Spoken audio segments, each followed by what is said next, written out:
고등학교 때 그 학교에서 이제 체육 시간에 보면은 스포츠 댄스 같은 거 하던 학교들이 좀 있었거든. 체육 시간에 이제 스포츠 댄스를 가르쳐 주던 때가 있었는데 1학년 때는 자이브를 했었고 2학년 때는 이제 차차차 가르쳐 줬던 시기였고 나는 사실 춤을 못 춘다고 생각을 했었어. 근데 해보니까 되게 재밌는 거야. 고등학교 1학년 때 2학년 때 그 마음은 순수하지 않았지만 몸은 순수했던 시절에 요거 이렇게 하면서 얼마나 덜덜덜덜 떨려. 그렇게 막 연습을 하고 뭐 수행평가도 보고 그러니까 너무 재밌는 거야. 수능이 끝났는데 뭘 하지? 뭘 하나 좀 더 배워봤으면 좋겠다. 당시에 유명한 이제 TV 프로그램 중에 이제 미녀들의 수다라고 그 외국인 언니들 나와가지고 엄청 한국말 잘하는 거기 이제 따루 살미넨이라고 한국말 정말 잘하는 거야. 말을 잘하는 것보다도 한국 문화에 대한 이해도가 되게 높으니까 아 저분 되게 멋있다 하면서 싸이월드 이제 친구 추가하고 그러고 있었는데 갑자기 초급 강습을 한다네? 살사 초급 강습을 한대. 살사가 뭐지? 그때는 유튜브도 없던 시절이니 근데 사진들 보니까 뭔가 남녀가 손잡고 춤추는 거라는 거고 오? 저건 한번 해봐야겠다. 자이브 차차차 학교에서 할 때는 3개월 하고 이제 수행평가를 봤으니까 저것도 한 3개월 하면 되겠지. 처음 이제 그 살사의 문을 두드린 게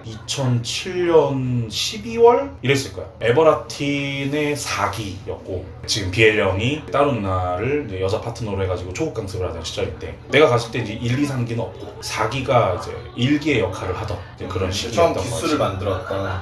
그치. 그게 이제 뭐 신사동 어디 연습실이었고 어떤 매력을 느꼈길래 또 이제 새로운 걸 배우고 싶을 때 춤을 선택하게 됐는지. 나는 내 안에 좀 여성성이 좀 많다라는 생각이라 감정적으로 좋든 안 좋든 좀 민감한 부분들이 항상 좀 있는 것 같아. 좋게 작동하면 남자들하고의 관계든 여자들하고의 관계를 되게 부드럽게 만들고 나쁘게 작동하면 사실 또 상처받는 걸 굉장히 또 쉽게 가지는 경향이 있고 남녀가 뭔가 손을 붙잡고 있는다거나 홀딩을 이렇게 하고 있으면 사실은 어릴 때니까 경험 별로 없을 때니까 훨씬 설레잖아. 그게 되게 좋았던 것 같아 사실. 남녀의 관계 자체를 좀 드라마틱하게 가지고 싶었던 욕심이. 이어서 나보다 선배는 없다 에버라틴. 처음 왔었을 때 분위기는 어땠어? 형님 한 분 있었고 그 다음에 다 여자였고 여자 한 5명 다 이제 누나들 뭐 20대 후반 30대 초반. 나는 분위기라는 걸 생각할 겨를이 없었던 게 이게 이제 나는 2030이 하는 건 줄 모르고 좀 젊은 친구들도 있는 줄 알고 근데 가보니까 다 지금 우리 나이 때들. 아니 2030이 젊은 사람이 아니면 뭐 초등학생들 있어야 돼? 아니 난 좀 20도 좀 젊은 20인 줄 알았지. 그치 우리가 보기에 지금 보면 어리지만 그럼. 그때 이제 20대 초반에 보는 20대 중후반 분들은 되게 높은. 우리 학교 다닐 때 1학년 시절에 4학년 선배만 봐도 되게 성숙해 보여. 초급하던 시절에는 그냥 여기 가자 그럼 우르르 가고 저기 가자 그럼 우르르 가고 고3 학생이었고 뒤풀이 가도 술을 마시면 안 되는 공식적으로는 그냥 나가서 사람 만나는 자체 그냥 형님들 만나고 누나들 만나고 이런저런 얘기 듣고 이런 거 그냥 자체에 훨씬 더 관심이 있었고 재미가 있었지. 춤이라는 거는 사실 뭐 초급이 무슨 뭐 동작이 얼마나 많아가지고 그럴 저기도 없었고 그리고 그때는 사실 그냥 여자 손만 잡아도 그냥 두근두근하고 약간 이런 이제 시기니까 그냥 그 자체를 가지고 그해 겨울을 이렇게 났던 것 같아. 근데 옛날에 봤던 그 살사 선생님들의 이미지가 아니 지금은 오히려 적응돼서 그런지 모르겠지만 그때는 진짜 막 세고 날카롭고 춤추는 어떤 선이나 이런 것들도 지금은 조금 온투 베이스라 그런지 좀 유연한 그런 것들이 있었을지 모르겠는데 그때 온원 베이스라 딱딱 끊어지는 느낌. 뭔가 좀 강렬하고 강력하고 절제. 액션들도 그러하시니 좀 무서운 감은 좀 많이 있었지. 대학교를 사실 되게 늦게 졸업했거든. 학교를 9년 가까이 다녔어. 이제 원래 전공 교통공학과라고 도로를 이제 설계, 커브나 이런 걸 어떻게 짤 거냐, 막말로 공구리를 어떻게 칠 거냐, 요것도 하나의 과목이고 토장이라고 신호등이나 이런 거 체계 짜는 것도 하나의 과목이고 신호등 몇 초를 쏴야지 이제 교통량이 어떻게 들어가고 뭐 이런 것도 과목이고 그다음에 요즘은 이제 ITS, 그러니까 지능형 교통 시스템, 그러니까 Intelligent Traffic System 이래가지고 네이버 밀리니 안 밀리니 그 시스템이 이제 ITS 기반 그런 것들이 이제 90% 가까이 됐고 과목 하나가 이제 도시대중교통. 나는 교통에서 관심 있었던 거는 대중교통이나 뭐 항공이나 이런 것들이었는데 인프라스트럭처 얘기하는 그 문제를 해결은 해야겠으니까 의무소방 갔다 오고 다시 학교를 어쨌든 졸업을 해야겠다 싶어가지고 복수전 공학이 이제 경영학이었거든. 그래서 나는 이제 월화수에 야간까지 포함해서 수업들을 다 듣고 목금토일 일하고 이 패턴으로 이제 졸업을 한 거야. 학비를 벌어야 되잖아. 근데 막 빵집 알바 이런 걸로 학비 충당하는 건 어려웠고 2년 반 중에 했던 것 중에 여행사 알바가 한 6개월 정도 있었거든. 해보니까 내가 할 수 있는 영역이겠더라고. 여행 플래닝 짜고 항공기 스케줄 만들어가지고 이제 어레인지하고 내가 인프라를 구축할 수 있겠다 그 안에. 필요한 통역 같은 거 하고 그리고 솔직히 말해서 항공 관련된 어떤 부킹 이런 거 하는 거에 있어서 나보다 지식이 뛰어난 사람은 극히 드물 것 같았던 거야. 왜? 내 스스로가 비행기를 타고 다니는 사람이니까. 지금처럼 글로벌하진 않았는데 그때도 월에 한 번씩은 집에 내려갔고 서울 제주도 비행기니까. 그리고 그때도 이미 나는 외국 친구들이 좀 많았어서 뭐 상해도 놀러 가고 대만도 놀러 가고 여행 경비는 연가로 때리고 인건비로 충당을 하는데 그게 금액이 적지 않았지. 해외 출장이라는 업무를 공식적으로 시작한 거는 2013년 가을 정도였던 것 같은데 아버지 친구분 중에 이제 무역하시는 분이 한 분 있어요. 그분이 이제 나한테 뭐 여러 가지 이제 통역 같은 거 좀 도와달라. 근데 그게 시초가 돼가지고 여러 고객들이 갑자기 이제 우르르 막 생기고 그러다 보니까 이제 나는 매주 비행기 타는. 여행사 잘 됐어? 여행사는 그럭저럭 됐어. 일주일에 한 번씩 나가잖아. 어떤 팀한테는 뭐 하루에 뭐 30만 원이다, 40만 원이다. 뭐 이렇게 받다 보면은 생각보다 괜찮았어. 그렇게 이제 잘 운영을 하고 있었는데 여러 가지 이유들이 좀 있었긴 하지만 해외 나가가지고 뭔가를 좀 하고 싶었고 그때마침 이제 졸업도 했고 이거는 노동력을 갈아 넣어서 겨우 만드는 이제 수치들이니까 대학교 때면은 할 수 있는 일이겠지만 이게 직업적으로 봤을 때도 계속 할 수 있는 일인가 리소스 너무 많이 들어가는데 그런 이제 혼란이 있던 상황에서 한번 해외 나가가지고 좀 돈을 벌어보자. 나는 항공 관련된 일을 하고 싶어서 그것 때문에 이제 싱가포르에 있는 항공 컨퍼런스도 가보고 뭐 일자리도 찾으러 가보고 그랬었는데 궁극적으로는 내가 원하는 일자리는 찾지 못했고 그래서 제일 처음 일한 게 약간 그 인력사무소 싱가포르에서 근데 이건 아무리 봐도 내가 하고 싶었던 게 아니야. 그 다음에 이제 물류회사 회사가 약간 특수화물이 좀 특화돼 있어가지고 맨날 저녁마다 현장 나가는 거야. 그러니까 하루에 16시간씩 일하는 것 같아. 아침 출근해서 퇴근하면 현장 가가지고 물건 다니는 거 보고 다 날랐다고 이제 그 발주처 싱가포르에서 그런 카고를 시킬 수 있는 발주처라 봐야 다 정부기관이거든. 정부기관 사인 받고 안 그러면 컴플레인 좀 먹다가 사인 받고 그럼 맨날 3시 4시 그리고 싱가포르가 도시국가다 보니까 대체적으로 정부가 하는 일들이 좀 많고 1년 좀 넘게 했나? 이게 몸에 너무 안 좋은 거야. 맨날 야근하니까 야근도 심각하게 야근하니까 이력서를 올려놓은 자코리아 같은 싱가포르의 사이트에서 면접 제의가 왔고 컴퓨터 서버 유통하는 회사하고 조건도 맞고 이렇게 저렇게 옮기게 됐고 옮기자마자 이제 회사에서 베트남 파견을 보내면서 싱가포르에서 한 3, 4년 살다가 베트남으로 옮기게 됐고 그 서버 유통사의 베트남 지사장을 하는데 코로나가 터진 거지. 그리고 이제 뭐 의료 관광하는 회사로 좋은 포지션을 가지고 옮겼는데 회사가 이제 좀 여러 가지 또 이유가 있어가지고 퇴사할 수밖에 없었고 근데 그 과정에서 어떻게 보면 되게 많이 스쳐 지나간 파트너들이 있잖아. 그 중에 한 군데에서 좀 나한테 되게 좋은 인상이 있었었나 봐. 그래가지고 이제 조인한 게 지금 회사고 감사하게도 높은 권한과 이제 포지션들을 주시면서 사실 그래서 이제 이사가 된 거죠. 내 지인들 표현을 빌리자면 이제 직급 떡상. 나는 이제 별명이 어릴 때부터 뭐 아라빈, 그 옛날에 이제 후세인, 제일 많이 나오는 사람이 오사마 빈 라덴. 그러니까 맨날 TV만 틀면 그런 사람만 나오잖아. 근데 내가 어릴 때부터 이제 눈도 좀 크고 외모도 약간 좀 이국적이라고 하고 눈이 좀 예뻐. 그 별명들을 계속 가지고 있었는데 라비 이렇게 되면서 이제 라비가 되게 된 거지. 난 사실 애들이 그냥 라비라고 부르는 게 되게 싫었었어. 그 이름이 있는데 내가 뭐 외국 사람도 아니고 나 태생이 대한민국 제주특별자치도 출신인데 대한민국이잖아. 근데 왜 나한테 자꾸 아라빈 뭐지? 이러고 있었다가 살사를 배울 때 닉네임을 정하라고 그러잖아. 뭘로 하지? 근데 거기다 무슨 뭐 데이비 마이크 좀 그랬어. 아라비안이라는 영어에서 이렇게 좀 줄여가지고 RABI라고 적었다가 첫 여자친구가 이것을 좀 가다듬어 주신 게 이제 ROBBY. 그래서 이제 라비. 어느 시점이 지나서 보니까 나라는 사람을 가장 잘 담은 이름인 거야. 전 세계에 라비라는 사람은 나 하나. 물론 이제 이름 찾으면 여러 명 있겠지만 살사 커뮤니티 안에서 라비라는 사람이 나 이외에 다른 사람을 여태까지 본 적도 없거니와 없을 것 같아. 나는 내가 영업을 못하는 사람인 줄 알았어. 사실 영업이라는 거에 대한 인식이 막 보험 영업, 뭐 정수기 영업, 진짜 현장에서 막 그 인식 있잖아. 막 강력하게 숫자에 막 집착해야 되고 밀어내기 막 한다 그러고. 그래서 나는 원래 커리어를 무역, 뭐 운영, 커스터머 서비스 이런 것들로 하고 있었었는데 사람들은 나한테 계속 영업 체질인 것 같다. 그리고 내가 실제로 영업으로 넘어와서 봤을 때의 나의 그 부분은 되게 장점인 거야. 특히 동남아 지역에는 다문화가 많거든. 막 엄마는 중국 사람, 남편은 말레이 사람 이런 경우도 있고 그게 되게 평범한 일상인 거야.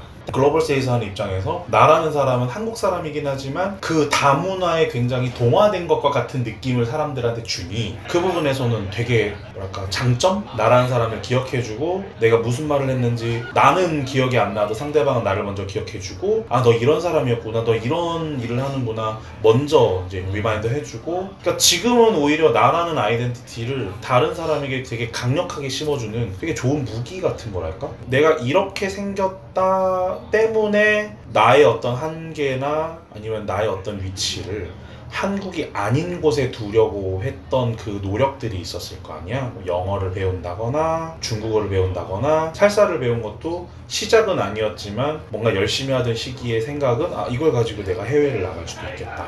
뭐 그런 것들을 이제 종합해서 봤을 때 평범하게 살아보고 싶은 생각이 있긴 하지만 그 과거에는 내가 여러저러 가진 것들이 스트레스였을 수는 있지만 지금 한국 나이로 36살의 라비는 그냥 내 인생인 것 같아. 그러니까 그것에 대해서 돌이켜봐서 막 후회를 하고 아 나도 저렇게 살고 싶은데 저렇게 하고 싶은데 이렇다기보다 그냥 나는 36년 동안 그냥 여러 가지의 사건들을 겪어오면서 나라는 사람의 아이덴티티를 굉장히 강하게 만든 사람이야 라고 스스로를 정의할 수 있는 그런 부분.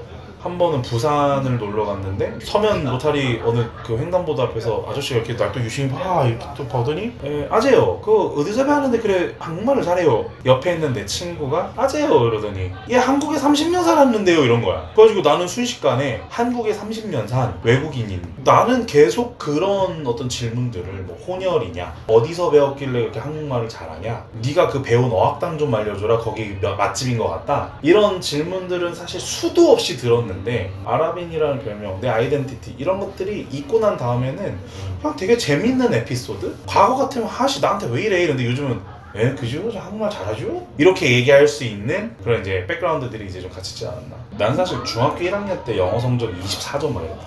영어랑 담쌓고 지내기도 했고 그리고 뭐 촌에서 온 사람이 얼마나 뭐 영어를 조기 교육을 받았겠으며 어느 시점부터 갑자기 영어를 되게 배우고 싶었던 거라. 고등학교 1학년 때 이제 영어 학원을 본격적으로 찾아보자 하면 수능 영어를 잘 가르치는 학원들이 있고 어학원들이 있잖아.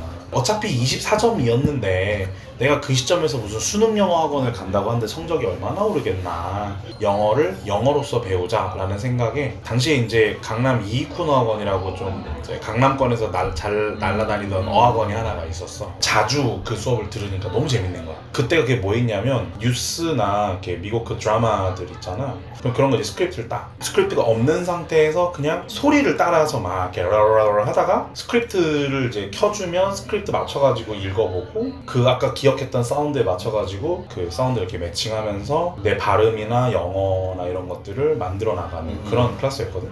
되게 도움 많이 됐고 제일 좋았던 거는 한국에서 한국 사람 발음이 아니라 어떻게 해야지 잘 이제 미국식으로 또는 이제 영어답게 pronunciation 발음을 이렇게 좀 잡을 것이냐 그런 거니까 되게 도움 많이 됐던 것 같아. 그러다가 어느 정도 이제 시간이 지나니까 좀 이제 말도 조금 할 수 있게 되고 귀도 좀 잘 들리게 되고 그러면서 이제 그 당시에 그거 들었던 선생님이 나한테 본격적으로 영어를 공부를 해보려면 한국에서 크게 3가지 정도의 영어 클래스가 있대. 그러니까 하나는 완전히 외국인이 하는 거, 하나는 문법 강의. 우리가 학교 다닐 때 배웠던 문법 정도가 아니라 뭐 Grammar in Use라든가 되게 유명한 문법 책들이 있었고 그런 걸 기준으로 문장 구조를 이렇게 만들 수 있는 문법을 가르치는 강의. 나머지 하나가 통역대학원 준비반. 그 3개 중에 나는 통역대학원 준비반을 갖고 그러니까 통역대학원을 준비하고 싶은 사람도 있지만 한국에서 어쨌든 가장 고급 영어를 접할 수 있는 왜냐면 1시간은 뉴스 듣고 1시간은 뭐 이코노미스트라든가 경제 잡지들 있잖아 그런 것들 가지고 아티클 공부하고 나머지 1시간은 한국신문에서 사설 해가지고 그거 번역하고 요것만 한 3-4년 한 거야. 늘 수밖에 없네. 아 이게 꾸준히 하니까 늘어나는구나. 내가 영어 배웠던 선생님이 영어 얼마나 하면 잘할 것 같아요? 10년쯤 하면 될 거예요. 근데 그 워딩의 뜻이 뭐냐면 포기하지만 않으면 누구나 된다라는 느낌으로 들렸고 실제로도 그렇더라고. 너는 몇 년 만에 조금 이제 점점 터가는 것 같았어 말을. 내가 영어로 먹고 살 수 있겠구나라는 이 느낌이 들었던 거는 2013년? 통역대학원 수업한 지 한 3년째쯤이었고 최근 같은 경우는 사실 이렇게 메모 같은 걸 하잖아. 그럼 이게 잘못 들으면 재수없는 소리처럼 들릴 수 있어서 좀 조심스러운 얘기인데 회사에서 막 이렇게 회의를 해. 아니면 친구들끼리 막 논의해가지고 뭔가 메모를 해. 그러면 요즘은 메모를 나중에 이렇게 보면 영어로 돼 있는 경우가 훨씬 많더라고. 그래서 익숙해져 버렸어. 또 그렇게 되고 나니까 모든 어떤 사고방식이나 이런 것들도 왜냐면 영어 문장 구조가 좀 더 직결적이잖아. 좀 straightforward 하잖아. 직설적 또는 직관적 이렇게 얘기를 하자. 그러다 보니까 생각하는 구조들도 그거에 좀 더 걸맞게 바뀌지 않았나. 영어랑 한국어의 문법이 주는 그 순서가 사실은 사고방식과 되게 연결돼 있는 것 같더라고. 그러니까 한국 사람들이 말을 빙빙 돌리는 이유는 문장 구조가 그렇고 우리 왜 한국말은 끝까지 들어봐야 된다 이런 얘기 하잖아.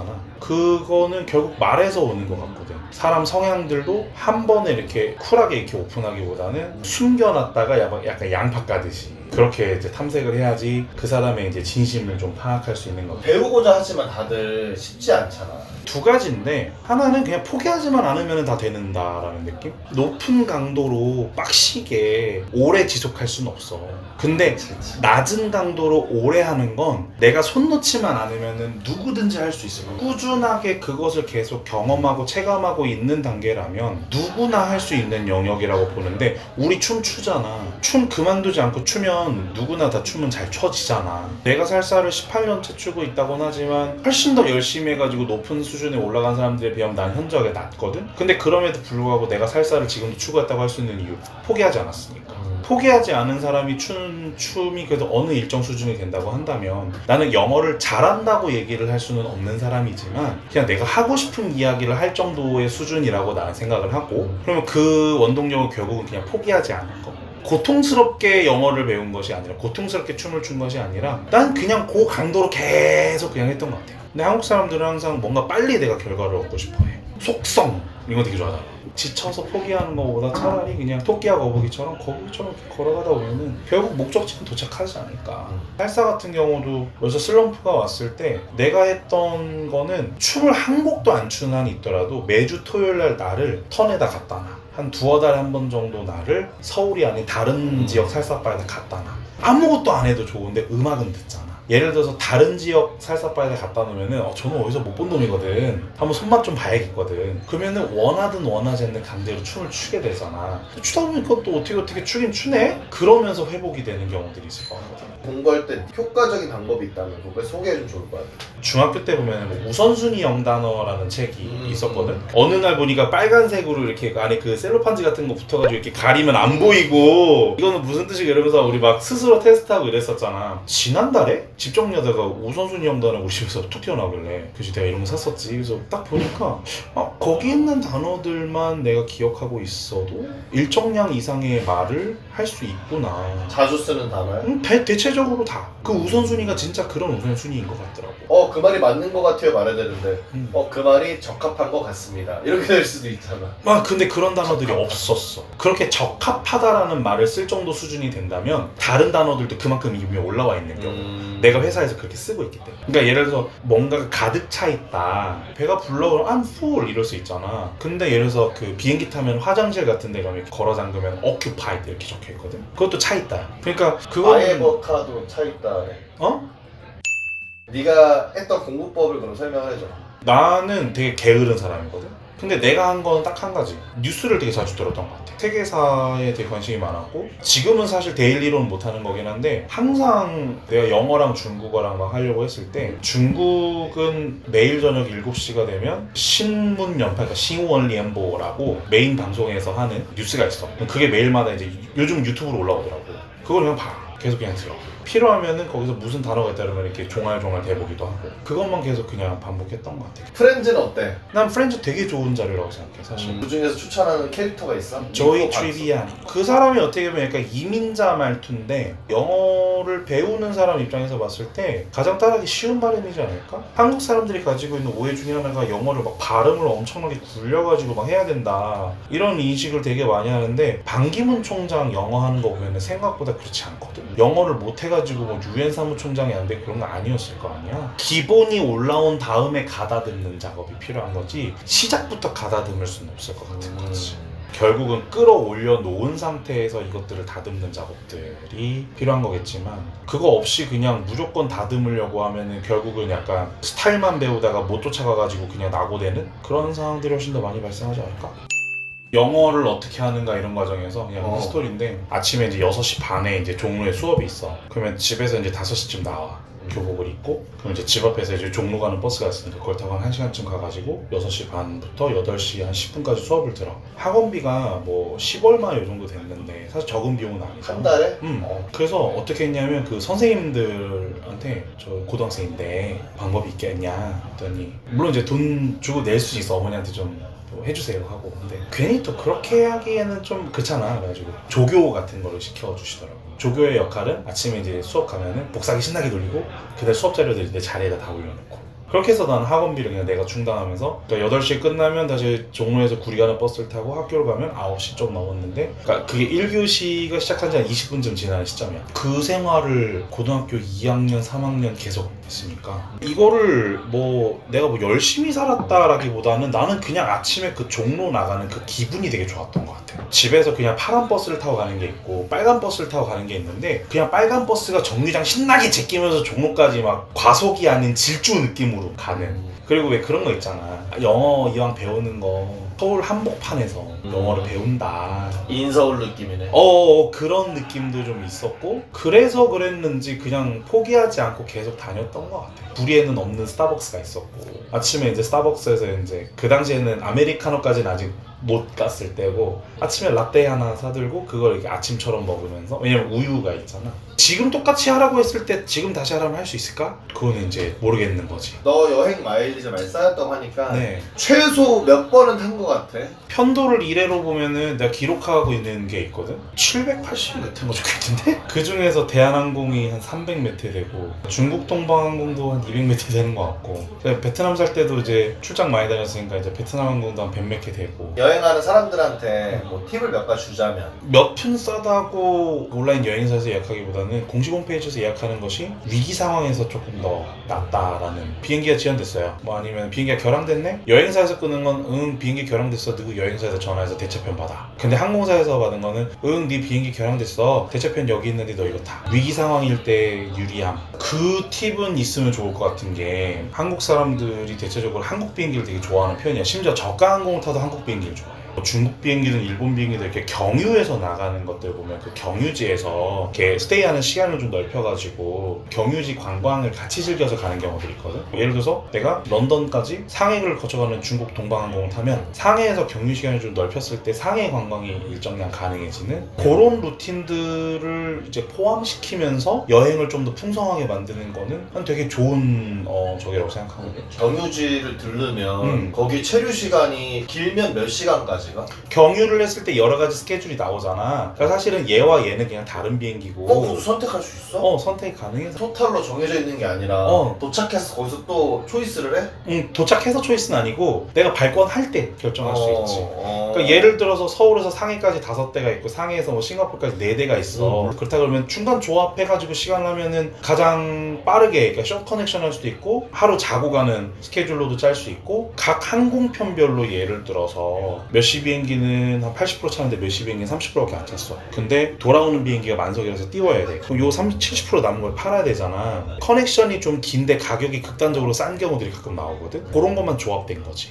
그러면서 어떤 항공사는 그 지역에서 소비를 일으키기 위해서 뭐 호텔도 1박 뭐 무료로 주기도 하고 그래서 여행객 입장에서는 그런 것들을 잘 활용했을 때 서로 윈윈이네. 그치 뭐 여행을 좀 더 극대화할 수 있는 부분이 좀 크지. 뭐 일례로 내가 연초에 이제 베트남 갔다가 서울 들어오는데 중국 옌타이를 들린 적이 있었다. 연태, 통상 연태고량주 이걸로 유명한 6시간 정도를 경유했는데 어딜 갔냐면 연태 시내에 있는 그 와인 박물관 같은 데 가서 그 시내에 있는 와이너리 살짝 구경하고 와인도 시음하고 중국 와인도 괜찮은 와인들 되게 많아. 두어 병 사가지고 다시 공항 와서 비행기 타고 서울 들어오고. 내 직업을 정의를 하면 뭐 해외 세일즈다, 해외 영업이다, 뭐 사업 개발이다 얘기를 하지만 나는 내 스스로를 마켓 익스펜더라고 정의를 내리고 싶은 게 내가 속해 있는 조직의 것들을 뭔가 더 넓은 시장에 진출시키는 그런 역할을 하는 사람이라고 생각을 하거든. 원하든 원하지 않든 해외 체류 기간이 많아질 수밖에 없잖아. 장점이자 단점인 거지. 그러니까 예를 들어서 내가 평균적으로 한 달에 절반 조금 안 되게 해외에 있고 절반 정도를 한국에 있는 상황인데 한국에 있는 절반 기간도 사실 해외 나갔다 오면 밀린 업무들이 있으니까 통상 한국에 있으면 야근이고 안 그러면 나가 있고 이런 상황인 거지. 그리고 이제 나가 있는 기간도 예를 들어서 좀 시간을 효율적으로 써야 되니까 뭐 주말 비행기를 타기도 하고 심야 편 타고 가서 다음날 아침부터 일하기도 하고 내 일하는 환경에서는 디폴트인 거야. 나는 이 일을 하는 이상 이 생활 패턴에서 벗어날 수 없고 이렇게 살아야지만 퍼포먼스를 만들고 다음 자리를 도모한다거나 지금 회사를 성장시킨다거나 이런 환경이기 때문에 돌이킬 수가 없는 것 같아. 심지어 그거를 후회할 수도 없는 게 뭐냐면 내가 가장 잘하는 걸 하고 있으니까 내가 가장 좋아하고 내가 가장 잘할 수 있는 영역의 것을 이미 하고 있는데 거기다가 뭘 더 붙여야 되냐. 장점이다 단점이다 이렇게 얘기할 수는 없는 게 사람들이 예를 들어서 내가 해외 출장이 되게 많다 그러면 부러워할 수도 있잖아. 저 사람 맨날 뭐 해외도 나가고 그런데 정작 해외 출장 나가가지고 있으면 되게 부담감이랑 중압감인데 항상 많거든. 일을 많이 하고 적게 하고의 문제라기보다도 그 미팅 하나하나가 굉장히 중요한 것들이기 때문에 거기까지 가는 거잖아. 이렇게 외국 다니다 보니까 힘들었던 점. 해외 출장을 나가 있으면 항상 나 혼자 있는 경우들이 많잖아. 외롭지? 내가 뭔가 열심히 한 것 같고 뭔가 성과를 낸 것 같고 이거를 막 회사에다가 이제 보고를 하고 뭐 여러 가지를 다 끝내놓고 난 다음에 공허함. 비행기 탈 때 또는 다음 일정이 있을 때까지에 대한 공허함. 왠지는 모르겠는데 해외 출장 가 있으면 항상 저녁에 그냥 술 마시러 가는 경우들이 좀 많아질 것 같아. 그러니까 좋은 방식의 해소는 아닌데 그래도 사람들이 북적북적한 곳에 가서 뭔가를 하고 있으면 그게 좀 나아진다 그럴까? 그럴 때 이제 살사 이제 소셜을 가면 많이 해소가 되지. 나는 사실 영어나 중국어를 하는 것이 불편하지는 일단 않으니까 내가 하고 싶은 얘기를 할 수 있으니까 막말로 이걸로 꼬시기라도 할 수 있다. 굳이 표현을 하자면 서울에서 좀 주기적으로 살사를 추러 가서 정말 단단한 지인들을 많이 만들고 이런 거 했으면 좋겠는데 뭐 이거는 한 달에 절반은 나가 있으니까 뭐 한 몇 달에 한 번 보이면 야 오랜만이다. 그러니까 최근 몇 년 동안 내가 살사판에서 한 첫 인사가 항상 악수하면서 야 오랜만이야 이거밖에 없어. 사람들의 인식은 야 너 그래서 저기 언제 들어왔냐? 이런 느낌으로 남아져 버린 거지.